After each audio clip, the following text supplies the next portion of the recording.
I dag skal vi reagere på de mest sjældne mennesker i verden. Yes! Eller specielle. Ja, det ved jeg ikke. Det kan være sådan begge. Kan det specielle. Sjældent specielle. Sådan en god mix. Ja, det må man sige. Nat, hvad skal man gøre, hvis man er ny? Jeg tænker at man skal gå ind og subscribe. Ja, det må man meget gerne. Skynd jer lige at gøre det i hvert fald. Vi er mega tæt på 20.000 subscribers, så hvis vi kan ramme det, det kunne være rigtig crazy, ikke Nat? Ja, det kunne være nice. Ja, det kunne det virkelig. Og lad os tage et kig på de mest specielle, sjældne mennesker i hele verden. Okay, Nat. Den første her, lad os prøve at se, hvad det er. Det er, jeg ved ikke lidt, hvad det her det er. If anyone can look at people from the... Ej, okay, det er en, der er mega høj. Det er en, der er virkelig, virkelig høj. Okay, damn. It's Macy. Ej. Det ser helt sindssygt ud, det der. Old from Texas. What? 208 centimeters. 208 centimeter høj. Det er rigtig højt. Og hun er 17 år gammel. Vildt. That got her into the Guinness Book of World Records in 2021. Legs. Macy has just amazing. Okay, så det er hendes ben mest ser det ud til. The length of the left one is 135.3 centimeters, and the right one is 134.3. And yes, ej, det ser jo helt mærkeligt ud, det der. Virkelig høj. Det er jo virkelig højt, ja. Your legs are also different lengths, so don't be surprised about it. Well, in any case, so far, nobody has managed to break this record. A girl's legs make så det er bare den højeste. 60% of her body, and this is a lot. Of course, with such height and such long det må man nok sige. there are certain problems. It can be difficult for her to pass through certain doorways, to get into a car, or to... Ej, var hun høj. However, her long legs also give Macy a lot of advantages, especially when it comes to playing volleyball. She's... Nå ja, det giver selvfølgelig mening. Ja, det giver mening. Så hun spiller volleyball. Okay, ja. Hendes team vinder bare det hele. Ej, det er en, der har horn. Er det muligt? Det er en kvinde, der har horn. Knows how to surprise. She probably didn't What? do it on purpose, though, because this elderly woman grew a horn on... Ej, er det et ægte horn, tror du? Ej, oh my god. What? Back in 2009, on Hvordan the left det? side of her forehead, the skin thickened, and then appeared a bump, and then a very real horn. Det er et ægte horn. Hun har simpelthen et ægte horn i panden. Most likely, it consists Ej. Men det ser også ud til, at der er noget i den anden side, gør det ikke? Det er bare sådan ikke helt vokset ud, eller hvad? Okay, det lader det samme. Altså, det er det samme som vores negle. Det der, det er en negl, så... Nej, altså, det er jo ligesom... Hårene er jo også lavet. Det er jo dødt sådan. Ja, det er rigtigt nok, men stadigvæk, what, man? Thank you, nature. Normally, when these are formed on the human body... Ej, det ser mega fake ud, men det er et ægte horn, det der. Hvad foregår der lige for, at man kan få det? Their length doesn't exceed a couple of millimeters, but Zhang's horn has reached 6 centimeters. 6 centimeter langt. Okay. Who refused to remove the horn surgically. Instead...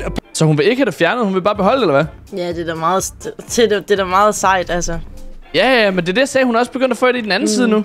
Så hun vil bare hellere beholde det. Hvad har vi her? The story of Zion Clark is one of those that is commonly told to show the incredible power of the human spirit. Han mangler halvdelen af sin krop. Zion was born with an incurable disease. Og så ja, så også vildt nok at han er så trænet, så det er altså skud ud alligevel. Dangerous genetic disease in which the spinal cord as well as all lower extremities and organs stop developing at the level of the sacrum. It would okay, så det er ikke fordi at han har mistet noget, det er fordi at han er født sådan.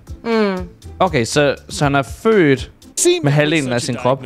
You wouldn't even be able to think about sports. But one day, Zion found himself on tatami. Quite an unusual choice. Surprisingly, the coach helped him to believe in himself, not to look for excuses, and to work out. Okay, det er sygt nok, så træner han bare. Det er altså virkelig holdt op, mand. Altså, man skulle tro, når man blev født sådan, at så er der mange, der måske bare sådan giver lidt op på sådan noget som at spille sports og alt sådan noget der.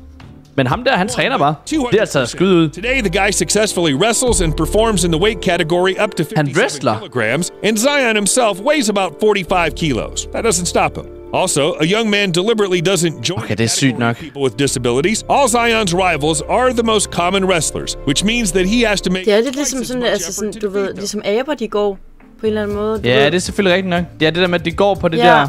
Jeg tror også, det er derfor, hans arm er så stærk. Higher education. Ja, det er nok. Wheelchairs and plays drums. Det er jo hans ben, altså. Incredible willpower have made Zion... Ja, han bruger armene som ben. Famous. And you know, I think it's absolutely deserved. They started broadcasting stories about the young man on national television and making short films. In the end, Netflix producers even bought the rights to a documentary in which Clark played the lead. What could be cooler than Netflix? Ej, hvor nice. Okay, så han har både været film, han har været med på det der Ellen talkshow noget. Og så træner han sådan der. Altså, han er cool, ham her. Okay, hvad har vi her? Nayakim Gatwich calls herself the Queen of Dark, and this title really suits her. The girl's skin has an incredibly beautiful dark tint. Men så det er bare fordi hun er meget mørk, eller hvordan? Det tænker jeg. So unusual that it attracts attention. Now, Nayakim is a successful model with almost 1 million subscribers on Instagram, but her path to fame and acceptance was very long. Nayakim's family, who fled South Sudan... Altså, jeg ved ikke helt, hvor specielt det er. Det ved jeg ikke lige. ...immediately felt how different she was from others. At some point, the girl... Jeg synes ikke, hun er... Nej, hvorfor er hun det? Det forstår jeg da ikke. Der er der mange, der ser sådan ud. Det synes jeg også, men det... People are willing to do a lot to keep their youth as long as possible. At best, it's a healthy diet itself. Hud? Ej, det er hud, det der. Ej, jeg troede, det var en... Ej. Ja, det ligner lige en dragt. Det der, det er nok højst sandsynligt hud, tror jeg. Well, the abduction of the king's daughter? With all this pursuit of youth, Sarah Gertz wasn't lucky. The girl was only 10 when doctors diagnosed... Det forstår jeg ikke lige. Er det Det må jo være en eller anden hudsygdom eller et eller andet, der gør, at... Og den sygdom? Jeg tror, det er fordi, at hendes hud kan strække meget ud. Der er jo forskel på, hvor meget din hud kan strække ud. For eksempel vores hud, den kan jo ikke strække ret meget. Men jeg kunne forestille mig, at hendes hud, den virkelig sådan er meget sådan stretchy-agtig. Men stadigvæk, du tror ikke, det er noget med, at man har tabt meget vægt eller noget? Du tror så bare, at huden ser sådan der ud? Ej, det er mærkeligt. Ja, okay, du har ret. Du har ret. Disease suppresses the body's ability to produce collagen, so the skin loses its elasticity and premature wrinkles appear. Okay. Only 1 of 5,000 people in the world get this syndrome, but det er alligevel også mange, synes jeg. 1 ud af 5.000, der får det der syndrom. Quick math.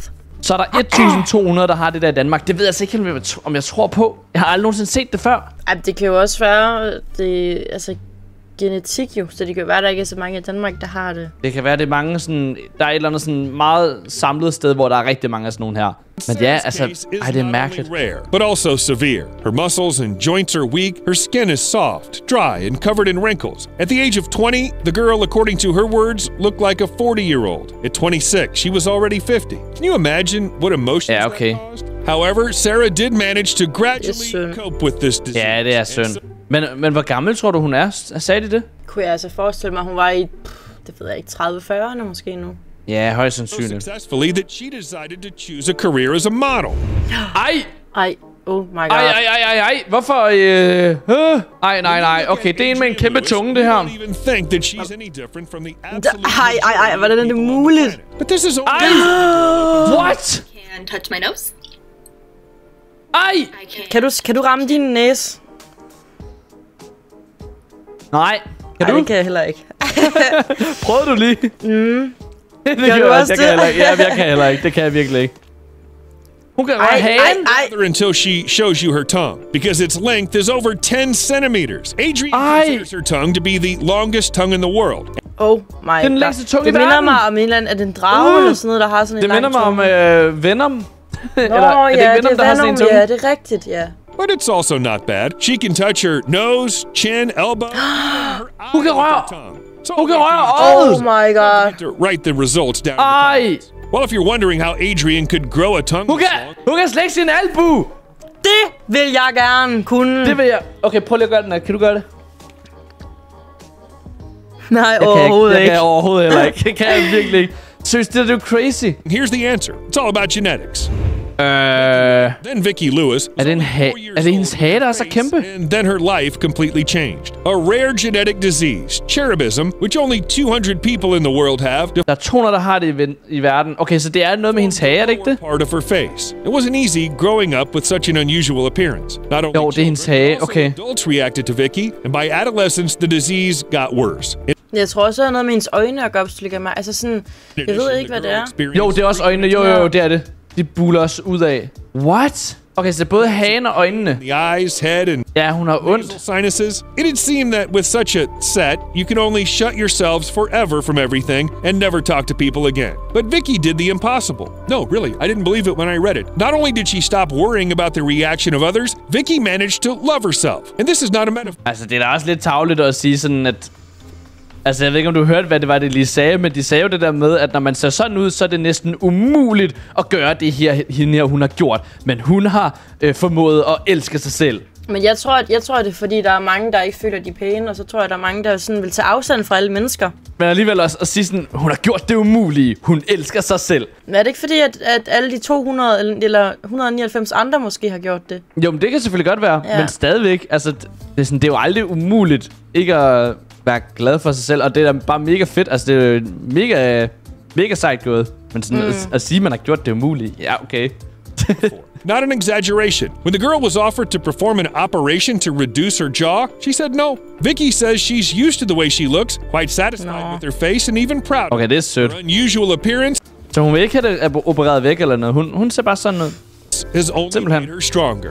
Unlike many other characters in this video, Maria became known for her unusual appearance, or rather, not only because of it. The girl creates animated stop-motion videos. It all started with small videos, but the better they got, the more. Jeg forstår ikke lige, hvad det er endnu. In the end, er øjnene? To recognize Maria in the streets, because you've got to admit her appearance is memorable. Once you see those huge eyes, you'll never forget them. Så det er øjnene. Okay, yes, der var en, der havde kæmpe øjne der.